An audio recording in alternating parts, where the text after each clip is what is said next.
Hi guys, it's Miss Debbie from the Appomattox Regional Library System, and today we're going to do a fun craft that imitates what it looks like outside right now. If you look outside, you'll notice the trees no longer have their leaves, and they almost look like sticks coming out of the ground. So we're going to do a found item craft, and we're going to go outside and find some twigs to turn into our own winter trees, complete with snow. The first step is to go into your backyard, or you can go to the local park and find small branches and twigs that have fallen off the trees. You want these to be dry and easy to break so you have no trouble cutting them up to use them for your tree.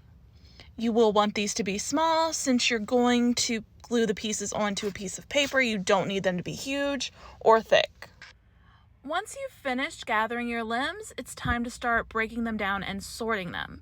If you have super small children, you probably want to do this step for them.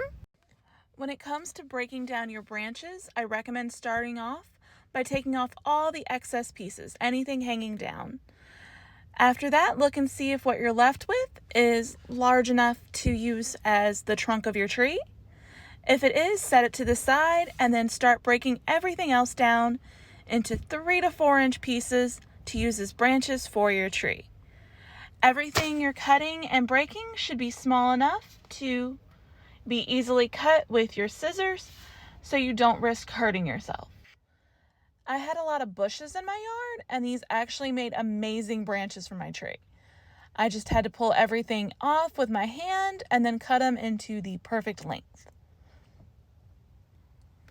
After that was done, I used a paper plate and put a large amount of glue on it. And then I started dipping my branches into glue.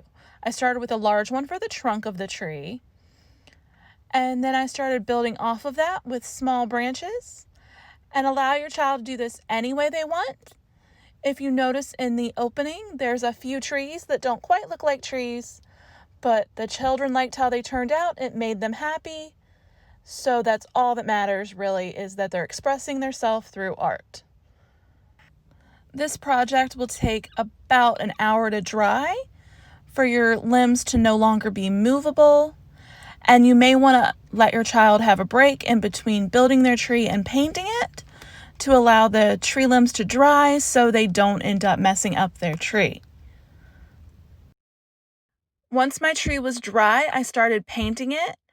And you'll notice I'm using white paint and a Q-tip, and I'm just doing little dots all over. This keeps it super simple, and it's kind of an early introduction to pointillism, which is painting with dots. And once they've got done a nice layer of snow on the ground on both sides, they can start adding snow to the sky to make it look like it's snowing. And hopefully this fun snowy project brings us some snow. And once they've added snow to their sky, they can go in and add some bits of snow onto their tree if they like, to make it look like their tree has caught a little bit of snow. I hope you guys enjoyed making this craft with me, and I hope you guys have an amazing weekend. Bye!